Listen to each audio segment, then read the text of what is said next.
Good Wednesday morning. This is Ash Wednesday, so it's the beginning of Lent. Certainly one of the most sacred times of the year in preparation for the Paschal Mystery, Good Friday and Easter Sunday, of course. It's just a singular, the Paschal moment, okay? The moment of Christ's redemption. And we prepare for it during the 40 days of Lent. What it is a recapitulation of the 40 years in the desert. And Christ also going 40 days in the desert. It's the desert experience when we're stripped of all things. I don't know how to say it right. When all things of convention, and you learn in the desert is where one experiences dependence upon God. That's Moses, you see. When Christ goes and prays in the desert, he alone is before his Father, you see. And so the 40 days of Lent and Ash Wednesday begins. It's the days in which we reflect upon, as it were, frankly, our mortality, our creatureliness before life and therefore in front of God, and dependent upon God for both the nurturing of our lives. Think of Jesus in the desert, okay, he's fed. And so with Moses in the desert, okay, fed by the manna. Yes, they think of the Eucharist, okay. But also in a sense, very profoundly in a sense, a recognition of the presence of God in the redemptive mode. We are in the desert, not for the sake of the desert, but for the sake of paradise. See? But we are called to, I think is the best way we are called to reflect on our mortality and our sinfulness. What happened in the desert? The Jews gave Moses a hell of a tough time, okay? And what happens in the desert with Christ? He's tempted by the devil, you see? It's in the desert that the extremities occur. And Lent is meant to bring that out. We fast during Lent. We do the things, we strip ourselves of the ordinary. Maybe that's the best way to put it. Not what is bad or good, the ordinary.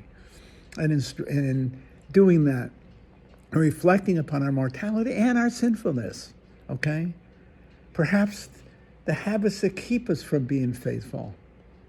To whom? To God, but most of all, faithful to our own calling, faithful to the people in our lives, etc., whatever it is. And those are moments we symbolically deal with through our fasting and the habits of Lent. And I think that maybe I'm saying this all foolish, I don't know. I don't want to make a fetish out of Lent. I sure the hell don't want to make a fetish out of giving things up for Lent. I do tease about that, I have to tell you. When I kid my colleagues and friends, I said, I'm going to give you up for Lent. Giving you up for, I say it all year long. Hey, Bob, I'm giving you up for Lent. It's not Lent. Oh, yeah, I forgot. It's a joke, okay? Because it's the old line when we were kids. I'm giving this up for Lent. What? Candy. Whatever it is. On the other hand, you see, okay, that was part of the culture. And it's part of growing up and learning, you see? Learning how to fast. But not necessarily knowing why we fast. Why do we live so reflectively? See? Why do we give up things that are pleasures in life?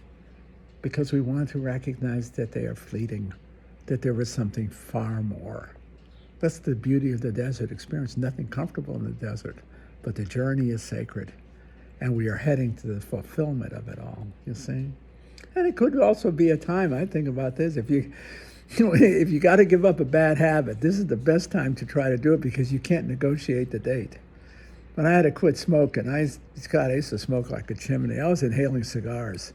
Holy Christmas trees, talk about killing yourself. And I was determined to quit, but I always kept putting it off. And 1 year, it was 40 years ago actually, Lent, I can't negotiate with Ash Wednesday. Oh boy. And I did quit. And for any of you guys that are smokers, ex-smokers, you know how that is. It was life or death actually. When you're inhaling cigars, you're just asking for an early death. Anyway, Lent can perform that necessary salvific function of keeping you alive, okay, by fasting, giving up things that are harmful. But most of all, it's got to be a reflective time. It's got to be a reflective time. It is not meant simply to purge yourself of bad habits, although that's very important too. Could be done. I did it with the smoking, okay? But most of all, the recognition of our humanity and the recognition of our mortality. That's why, what do we begin with? Ash Wednesday. To me, one of the most powerful prayers in the whole of the church year is when we apply the ashes. When we say, remember, you are dust, and to dust you shall return. That's the essence of Ash Wednesday, the essence of Lent, is that recognition. Penance is meant to enhance that experience, especially when you the penance of giving things up, giving up some pleasure, something about life that causes you to be reflective upon the passage of life. You see, fasting. See, not meant to be a thing in itself, but as a means to deeper reflection. If it doesn't lead to reflection, it's not a waste of time, but it's close to it. If you're a kid, it's not. But if you're at our age and you still think of it as a mechanistic thing, come on. It's got to be more than that. It is meant to guide us into a deeper understanding of our own mortality, our place before God in the desert of life, and our share in the passion of Christ as creatures, accepting our creatureliness, you see? I love that prayer. Remember, man, you are dust, and to dust you shall return. It's the first and most important recognition, okay? And if we're fasting, it's to enhance that, not to punish ourselves for the sake of punishment. Like, you know what I keep thinking of? Some of the crazy stuff. When we were kids, I think it was Pete and I, my brother and I, gave up candy, okay? Naturally. We stored it. We kept buying candy, but we kept putting it in a box. Pete was especially good at that. So we weren't giving up candy because we were going to give up candy. We were storing it for an orgy on Easter Sunday. And believe me, we made ourselves sick on the candy. We pigged out, okay?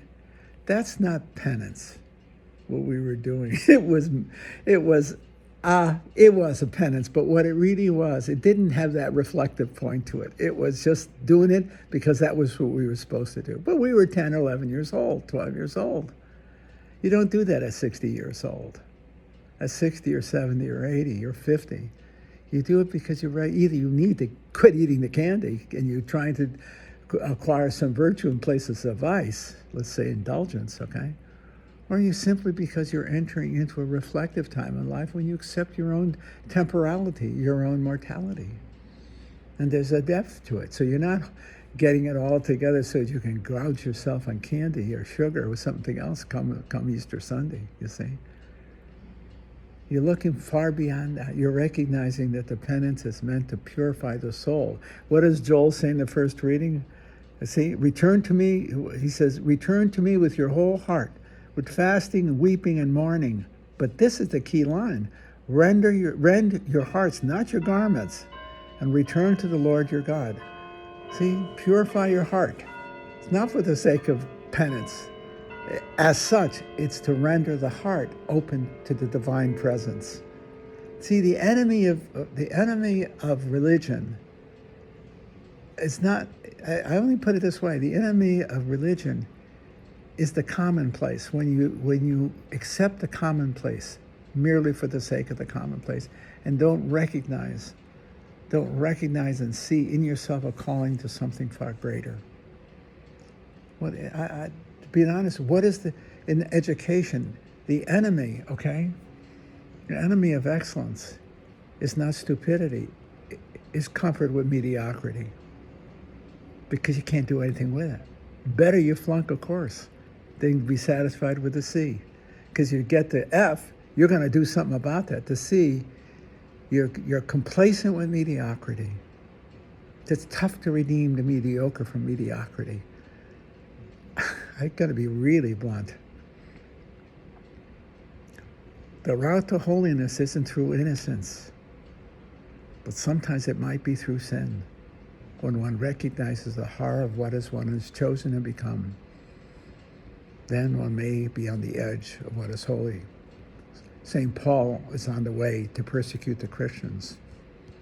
And it's out of that experience, when he encounters the wounded Christ, the wounded resurrected Christ that transforms the world, he's changed. Complacency with mediocrity is the enemy of excellence.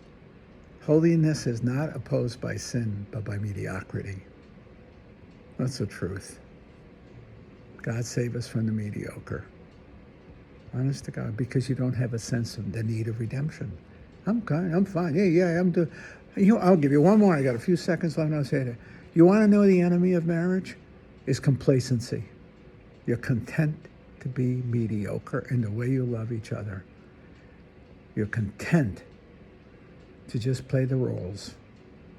And you lose the courage of intimacy to reach beyond yourself.